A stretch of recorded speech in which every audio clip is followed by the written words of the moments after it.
Welcome to another edition of the Heron Outlet. She is Alex Winley. I am Ian Hest. And Alex, we've had 2 weeks off now, and Inter Miami is getting ready after a bye week to get back on the pitch as they will take on the Houston Dynamo from Houston, Texas, Shell Energy Stadium. The first ever time that Inter Miami and Houston Dynamo will ever have squared off against each other. It's amazing to think in year 4 we're still having some of these, but this is the first ever meeting between the two clubs this Saturday night. A little bit of a later kickoff because of the Central Time Zone. It'll be 8:30 for Inter Miami against Houston Dynamo. But as we've had this time, coming off of 5 losses and then having this break, Inter Miami will go from the 2 weeks off to playing 3 games in the span of 8 days coming up here as this weekend gets started. But they had a lot of time to sit and ruminate, sit and think about what could have been. So many of these 1-goal losses along the way where they haven't been able to come out with a result. Now 5 losses has dropped them to the bottom, near the bottom of the Eastern Conference standings, in a position that they really didn't want to be in after that. We've seen this happen time and time again, Alex. So let's just start there with the 5 losses. And how do you shake it off and go into what really could wind up being a make or break week when you talk about these 3 games and needing to get back into it, needing to advance in the Open Cup in the Phil Neville tenure? Yeah, I'm going to be honest. Miami aren't good on the road, and Houston have been excellent at home. So I fully expect Miami to lose this game again, unless something drastic happens, a change in formation or whatever. But, but yeah, it's going to be difficult. Houston, they have a great home record. They're under new head coach and Ben Olsen, and they're looking good with Hector Herrera in good form, and they've got a really good young squad, and they're trying to rebuild, and yeah, it'll be difficult for Miami, and the new signings aren't quite, they're I think they're having some visa issues, so they won't be playing this weekend. But yeah, it's hot seat time for Neville, honestly. If they lose this, it's 6 straight losses, and then after that they have Columbus away too, and Columbus are With Miami are in FC the in the upper middle. echelon of the Eastern Conference. Yeah, but hopefully it's a given that they can beat Miami FC. But yeah, it's crunch time. The Dynamo are very good, and yeah, it's worrying because they Miami haven't really improved. And yes, you can blame Gregory, but at the end of the day, it's you have other players on the pitch, and you got to get results. So yeah, gonna be a hard time for Miami away from home in Houston. The humidity, I know Miami also has humidity, but Texas heat is a little different. So let's see how that goes. See how they can cope with this new look Dynamo squad, and let's hope they can get at least a point. Well, they've been in these waters before, right? Each of the first 4 seasons, they've at one point or another suffered a 5-game losing streak and been unable to really have that go. But it's always stopped at 5 games. They've never continued on past that. They've always been able to get a result here, so that's important to start. But you look at it when they take the pitch against Houston on Saturday. You had mentioned it will look a little bit different. Gone is Bryce Duke. Gone is Ariel Lassiter. Traded to Montreal. I was almost going to say the Impact there, but traded to Montreal Yeah, see. for Kamal Miller, a very good center back, one of the best young center backs in MLS. And a near historic amount of allocation money, more than 1.3 million, which we'll talk about a little later. Kamal Miller will not be playing against Inter Miami or for Inter Miami in this game. All signs point to, like you had said, the visa not yet approved. He is still dealing with that paperwork issue.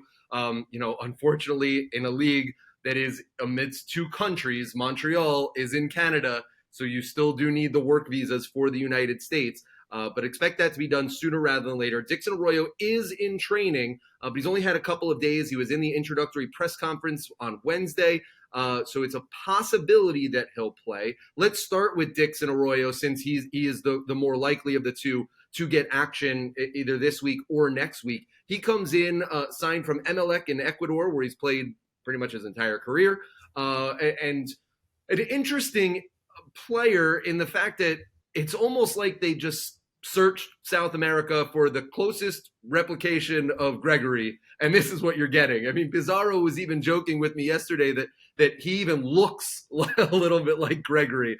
And he said everything about him is the same: his physicality, his personality, where he's positionally on the field. So that's, I guess, the feeling here. What had you seen when you were scouting Arroyo as he comes into the Heron squad? So yeah, Dixon Arroyo, good progressive passer, better than Gregory in that sense. Good interception type of player, good defensive awareness. He's just yes, like Gregory, but maybe just better with his defensive anticipation, I guess. And in that sense, where Gregory will be, good in the tackle, Dixon Arroyo is good at cutting off the play before it gets started. So, yeah, I think it's much needed in Miami's midfield. I'm just a little worried. Yes, you can get new players, but if they play the same tactically, it's at the end of the day, it's a moot point. So yeah, Royal will help and patch some holes through the middle, and hopefully with him and the addition of Kamal Miller, Miami can get that defense sorted so they can go and switch to see and try to improve their offense so they can get some goals again. Well, the interesting thing that Pizarro had mentioned that he just noticed right off the bat with the addition of Arroyo was allowing Mota to play more back into his natural position instead of having to have Mota be the fix for Gregory and then whoever it was be the fix for Mota. Now it's putting Mota back where he's more comfortable, and now Arroyo is just coming in for Gregory. I think that first and foremost should help the midfield. Just fundamentally, you have one player out, right? Basically, you're substituting one player now instead of substituting two when you had Mota playing out of position to try and fill that Gregory hole. It's amazing to me to think from a team that has prided itself in the offseason so much on how deep they were, the blind spot of this one spot where this was the one place that they could not afford for anybody to get injured long term, and Gregory's out long term. It really speaks to just, when they were building this roster, everybody was talking about, getting help in case Campana goes down, or Joseph being a little, coming off the injuries, or having extra wingers on the outside, having extra fullbacks, the center backs that are coming in. And in this one specific position, everybody got caught off guard. That was really telling to me. But to put Mota back into his position, hopefully, I would think, right? I would think that it would help the midfield. Yeah, and it'll allow Mata to get up where his OG position is, and to help out in the final third, and maybe get some of his creativity going. So Miami can start scoring again, and with Arroyo there, he'll have someone behind him, similar to Gregory, to kind of clean up if the ball gets lost or whatnot. So great signing from Inter Miami, but at the end of the day, they still need to perform tactically, and I'm just worried that I don't know. I'm just worried that they won't get into the right positions to succeed more than anything. But yeah, still a smart signing, and let's see how that goes.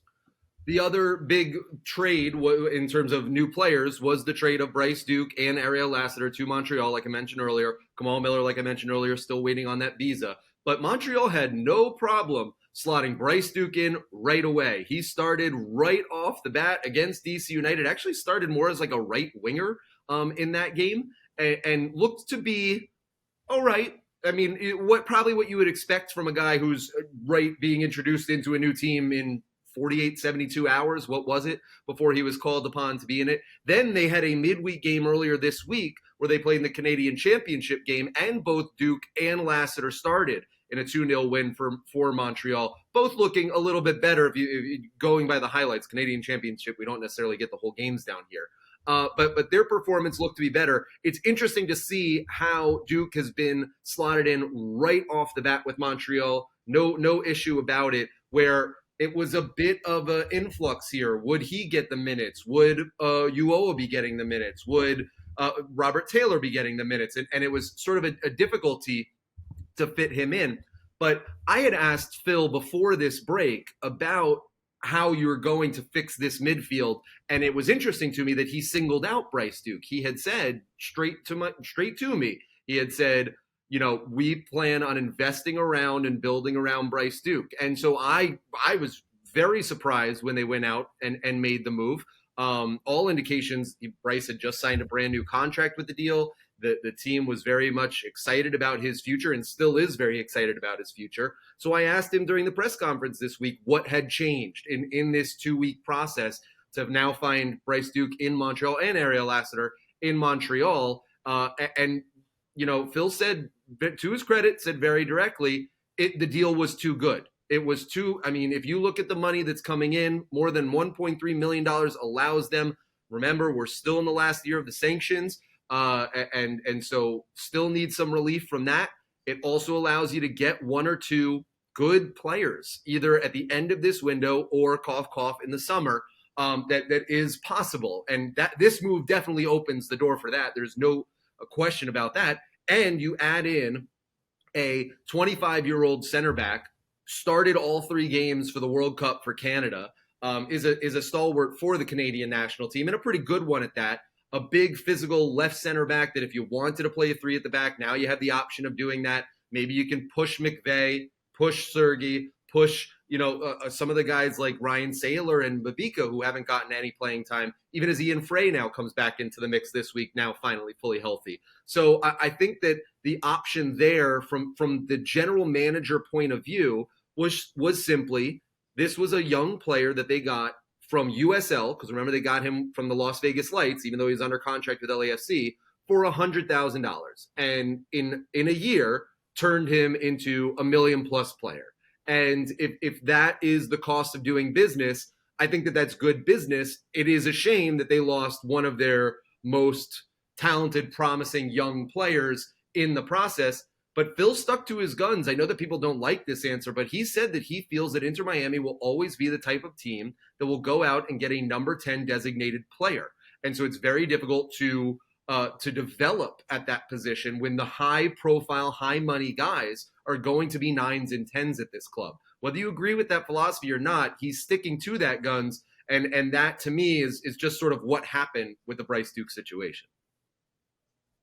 Yeah, I think Miami's gonna regret trading Duke. Honestly, I know it's just a shame. I feel like Duke wasn't utilized correctly this season, specifically with Gregory being out. Neville, try to convert him into this box 8, which it works at times. But Bryce is a frontline player. He likes to attack, and playing him in a position that's not his strength does him a disservice. And I feel like they're gonna regret trading him. And I know the money was good, and you get Kamal Miller, but realistically, you have Ryan Saylor, you have Mabika and Ian Frey. Why don't you just give them minutes? And I know Kamal Miller is great and all, but you drafted Saylor and Mabika, and Miami's always spoken about wanting to be a team that develops young talent. But with this trade, not only are two really good center backs are going to be pushed down the depth chart. Now you have Bryce Duke in Montreal, and even Ariel Lassiter, who I thought could still contribute in some way as a winger, but he was playing as a center forward with Miami. So yeah, I think they're gonna kind of regret this. I know the money is good and it gives them some relief, but come 2024 and those sanctions are done, Messi or not, I still thought Bryce Duke could get some good minutes, and even like guys like Escona, where does he fit in? He's in a pure number 10, kind of a winger, but where does he fit in? If Messi comes, is he gonna continue to play with Inter Miami CF2? I think he's ready for MLS at this point. And yeah, I'm just a little disappointed. I understand why they did it, and it's it's sports, and Neville was earlier talking about how Bryce Duke was the future and all that good stuff, but and then he doesn't hesitate to trade him for good money, but still, it just it doesn't fill the fans with confidence when you have the manager say this player is a definite part of our future, and then you go ahead and trade him for yes an ample amount of money, but it looks like you're going back on your word, and yeah, it's sports, but it's just a difficult look for the club. But I understand why they did it, but yeah, I hope they don't come to regret it. But I feel like Duke is just that good of a player. Maybe he was a little bit out of form, but with Miami, I think you I don't know. Let's see how it goes down. But both him and Lassiter looked good against during the Canadian Championship game. So maybe it was a win for Montreal. I don't know. Let's see how it goes down. Well, I think it's a short-term win and a long-term loss. That's basically the way that I would look at it. And honestly, I think though that you can't look at this trade in its totality until you find out what they do with that money, with what they do with that $1.3 million, because it is such a lot of it. Like in MLS, that's a huge amount of money, and there's a lot that you can do with it. My fear is allocation money is use it or lose it, and you're stuck at the end of a window right now, and then the window's closed for a couple months, and then you have a very short period of time in the summer, and then you got it just like Pozuelo last year. He has whoever that is going to have to be introduced and playing quality, important minutes immediately. So it better be. It doesn't even need to be Messi. It doesn't even need to be Busquets. Like all these names that get thrown out, but whoever it is needs to be a big time contributor, and it needs to happen immediately. Whoever that's going to be is going to find themselves under a lot of pressure, and in the interim, you've lost. You're not as good in the midfield and in your attack, which has been a lot of the complaints, than you were yesterday. And so in that middle part, until you find that guy to or one or two guys that are going to be able to fix it, you're now worse offensively. You might be better defensively, but you're worse offensively. And that to me is going to be the key, where that money gets spent, because they have to spend it this year. And that will be key to whether this trade winds up being fruitful or not. The other interesting thing that I thought really came from Phil Neville talking on Wednesday was the discussion of rotating players in. Phil was very disappointed after the last game and had said that he felt guys had been getting a little comfortable and that major changes would be coming to the starting 11. He reiterated that point on Wednesday, saying that, yes, expect many changes or several changes to the starting 11 to sort of, I guess, freshen up the roster, make guys compete more. We saw him do this with Higuain last year. This seems to be a similar Phil Neville move. What do you think of it? Who do you expect he's alluding to, and what would be the fixes in your mind? Yeah, I'm just yeah, I don't know.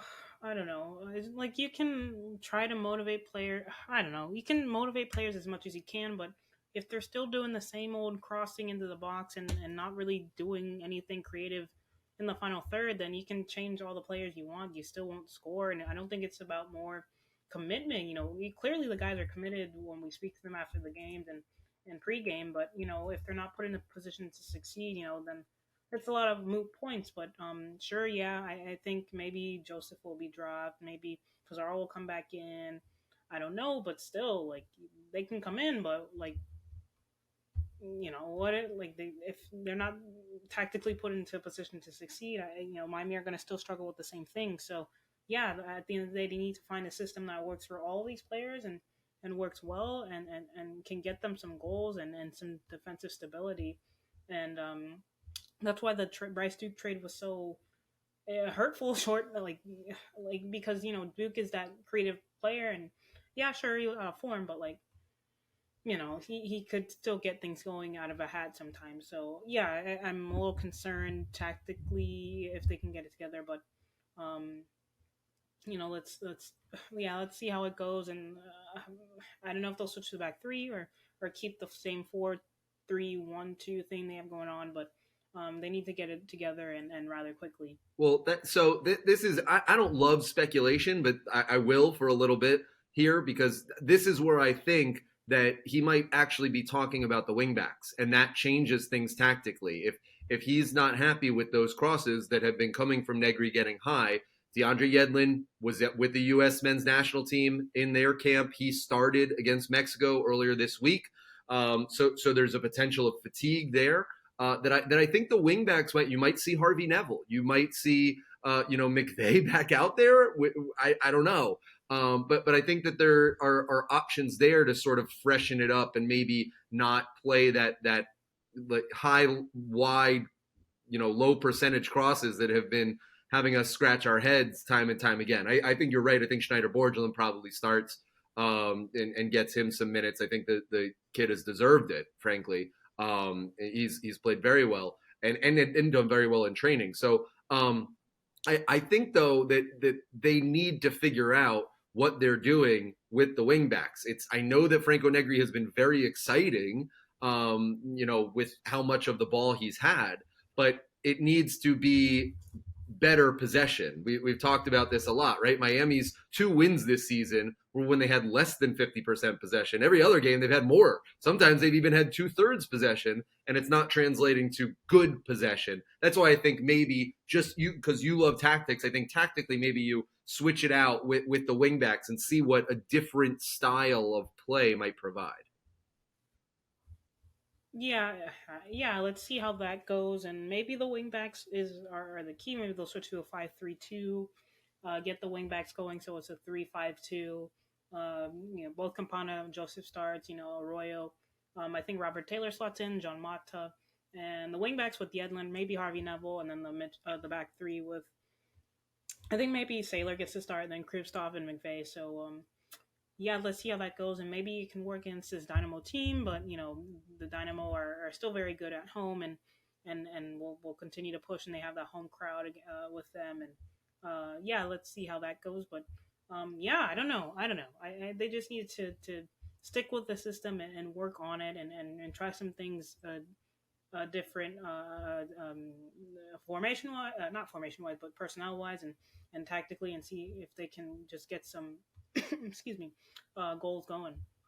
Lastly, from Phil, he did mention that Nick Marsman, backup keeper right now, is out for this game against Houston Dynamo with an injury. That means that CJ Dos Santos the very talented. I mean, watching CJ in training is something else. He is a very good keeper, but he will get at least presumably the backup spot. The reason I bring this up against the Dynamo is because Drake Callender did get called into the U.S. men's national team camp the first time in his career. So big congratulations to Drake Callender on that amazing accomplishment. It does put Miami in a bit of a pickle, though, with Callender and with Yedlin coming back from U.S. men's national team camp. They haven't been training this week. Probably left a little late in last week as well, so haven't been with the team. And those are two of the guys that, without Gregory, you're looking to. That's your captain, and your secondary captain, and your starting goalkeeper, one of the best goalkeepers in the league, that you're missing and trying to reinstall. I think that Drake should be able to go if he can. Do you see any problem with him going to camp? Remember, this wasn't a FIFA sanctioned calendar date, so technically, and Phil was asked about this, he could have said no, you're not allowed to go.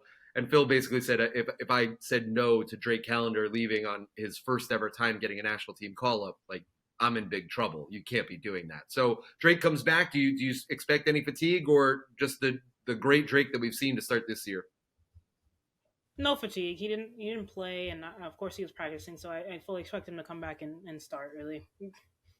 Yeah, I do too. I just interesting to note and see how things are going. In terms of Houston, they come in really playing, like you said, pretty well. 3 wins, 2 losses, 1 draw, 10 points in 6 games on the season. And you had mentioned Hector Herrera, the great Mexican attacker. He is in form, and that will be the biggest challenge that Inter Miami will face. Fellow Mexican teammate with Rodolfo Pizarro. They two know each other very well. And so how would you first off try and stop Herrera, and what are the, I guess, other problems that come with plugging one hole, creating another? Yeah. Houston super good at home. I'm looking up their home record right now to see. They're just really good, and Miami's they're not good away from home, Miami, and yeah, I'm just worried because they lose this and it's 6 straight losses, and the hot seat gets even hotter, and I'm just curious to see what happens. But yeah, Houston are great at home. Their last home game, I believe, against the Galaxy, they beat them 3-0. Let me Yep. double check to Yeah. see. They're 3-0 at home Yeah, this year. last They home haven't game given up a goal at 3-0. home. Yeah, so in Miami, I don't think Haven't they've scored yet on to the score road. on the road. Yeah. So yeah, yeah, yeah. So yeah, Miami. I don't know. This is scream. I don't know. Unless something crazy happens, I can't. I really can't see them. They just have this monkey on their back. They can't get off in regards to that, and Yeah, let's maybe with some fluky goals, and they were able to do it last season with I remember that FC Dallas game where Campana scored the equalizer late. Maybe they can get another one of those, but let's see how how it lands this time. I hear what you're saying, that there maybe isn't a lot of optimism coming into this game, but I guess the counter, the glass half full to it is low expectations can breed like high excitement if you do manage to get a result, right? So coming in with low expectations, having not scored on the road this season, Houston having not allowed a goal all at home all season, then the sky's the limit here. You can go out and surprise people and start to feel good heading into a very important week, or starting a very important week. I think that as we have talked about, the temperature in the room is warm, and you have to. I mean, you would be silly if you didn't recognize the frustration of the fans right now. I think that it's fair for a lot of the upsetness. I think that it's okay to know that there are lull patches and expect better in year three. That this could be better. It looked a lot better to start, and you felt like it was going in the right direction. But how do you have this hand dealt right now? This is what you have, and I guess I just don't necessarily believe that at this moment in time change is necessary. I think that you have committed to this ship and this captain of the ship. You gave the contract extension for one more year in the offseason, saying, all right, this is the year. I don't know if right now is the time that makes sense for all of the noise that is surrounding it. To me, it seems premature. I point back to, Phil has made the playoffs, legitimately made the playoffs in 2 years. He has gone further in the U.S. Open Cup than Diego Alonso did. Diego Alonso didn't have the U.S. Open Cup, so that's not a fair. I'll give that mea culpa because of COVID. But he did go and advance in the U.S. Open Cup. I think that just at this moment in time, it's too late. You're too much into this season that making a move this early wouldn't change your season. And I think I still kind of see the trees through the forest here and the possibility of turning things around. I don't know if you're on the same page as me as that. Honestly, how long of a rope can they give him? They're playing Houston Dynamo away. Miami's not a good home an away team. They're playing Miami FC at the US Open Cup, expected to win. If he loses that, definitely there's some conversations. Columbus away, they're a great team, top upper echelon of the Eastern Conference. Miami, a bad away team. I can't see them winning that one. Atlanta at home, Atlanta, great side. Thiago Almada, if he doesn't get sold to Napoli before, I know the transfer window's going to be closed, but Atlanta at home, Miami has lost at home already. Atlanta, great squad. New England, they're currently, after Atlanta, New England, top of the Eastern Conference right now, at home at Inter Miami, hosting them. Still a difficult team to beat. So right now, the FC Dallas loss was 5 straight. Hypothetically, but they lose to Houston, that's 6. Miami FC, they win, that's a bounce for Neville. The Columbus game, they lose because they're playing. Maybe they lose. They're playing Columbus away. Miami's not a good away team, so that's 7, 8 straight losses now. That starts to pile up. Atlanta at home. Atlanta's a good squad. God forbid they lose that game at home. Then that's 8 or 9 now, and then you get to New England. Where are the wins going to come from realistically, except for Miami FC? These next 5 games are away, and 2 very good Eastern Conference teams that Miami will be playing at home. And then after that, they have Nashville and Orlando. And I think the only beatable team for Miami coming up is Montreal and maybe the New York Red Bulls. So but that Montreal game is away. How long will leash will Yeah, and again, Miami's not a good away side. So my question is, how long of a leash will the ownership give them? Like, I know, like they trust Neville, and Neville even said they have his backing and all that good stuff. But once you get into 8, 7, 9 straight losses, big of a leash are you going to give them? How much more patient are you going to give them, especially when there's no real improvement in play on the field? There's a difference between playing playing well and losing, and playing poorly and still losing, like Miami are doing. So my question is, how long of a leash will the ownership continue to give him before the losses start piling up, and then your season is really finished? Because you've lost so much in the early year parts of the season that when you try to later in the year try to recuperate those points that you lost early in the season, you're barely scraping by that five straight losing streak you had early in the season that can cost you a playoff spot. So how long at least will they continue to give Right. him before you start to think, okay, interim head coach, and then let's use the rest of the year to find the coach that will take us into the next iteration of Inter Miami, which is no sanctions, moving into Miami Freedom Park, whatnot. Yeah, I hear what you're saying. I guess I would say you go until the summer. No, I mean if I'm just like scheduling this out, because then you get league, the Leagues Cup, you get different options, right, to compete. I think that it's fair to start this conversation. I think that it was fair after 4 losses, wherever you are in whether you're the biggest Phil backer or you didn't like the hire to start. I think just given the consistency of 5 losses in a row, and the expectation that this would improve, that Phil himself said that he wanted this to be a top 4 team in the East. Well, they're bottom 4 team in the East right now.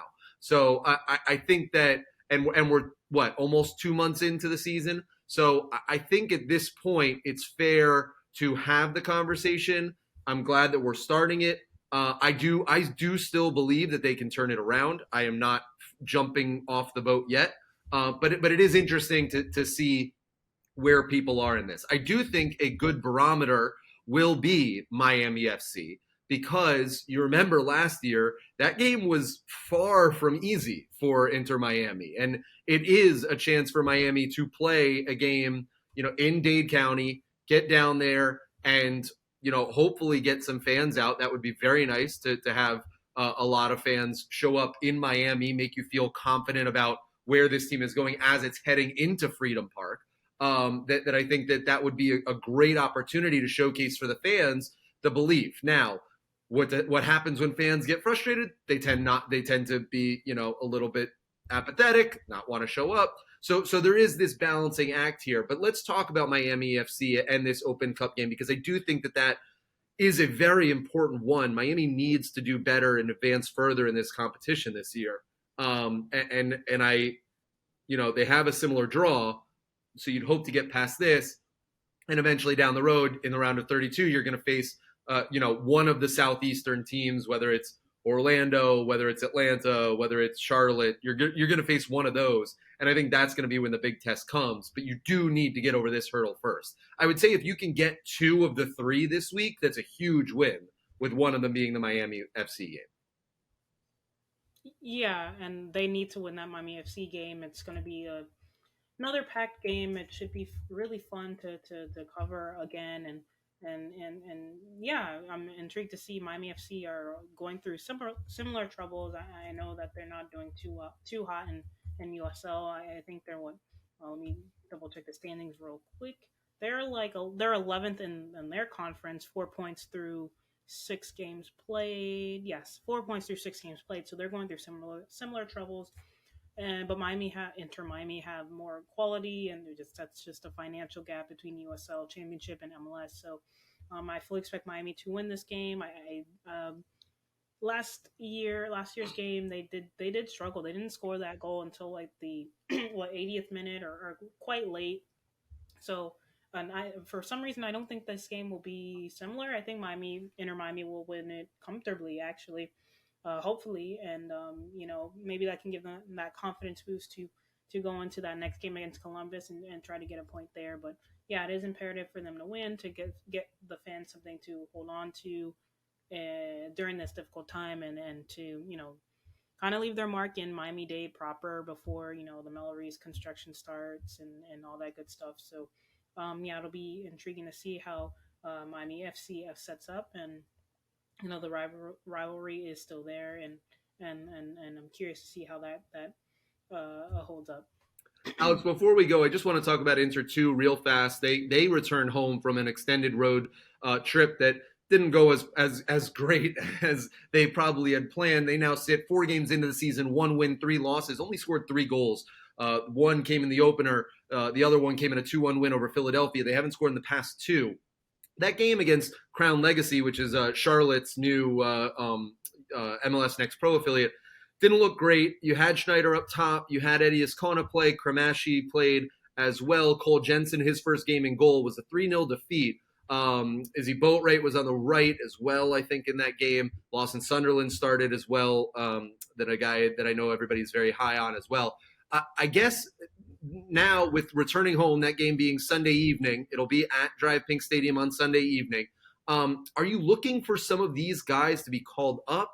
Even though the form as a team for Inter 2 is not very high right now, a lot of these guys individually are one of those, or 2 of those, or 3 of those guys. When you talk about Benho, when you talk about Schneider, that those would be the natural guys that you'd think would get called up and play with the senior team.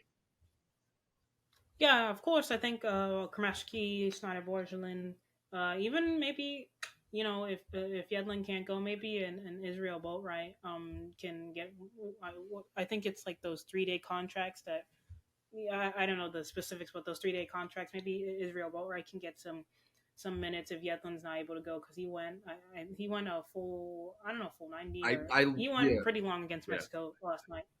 So let's see. And Edison Ascona, I'd like to see him get some proper first team minutes, and I think he's ready, and probably that connecting number 10 that Miami needs to unlock their offense. So it's strange how he has yet to get real MLS minutes this season, but let's see. But I'm just curious to see how they continue to go. I know Inter Miami CF2. I don't know. They're Federico's a new coach, and he's still finding his tactical identity. So there's some growing pains, but the players are good, and they're learning, and still interesting games to watch. So, but yes, I agree. Some players should be called up: Ascona, Borgelin, Kremeshki. The usual suspects. Even maybe Jake LaCava can possibly get some minutes with this congested schedule that Inter Miami will be on this week.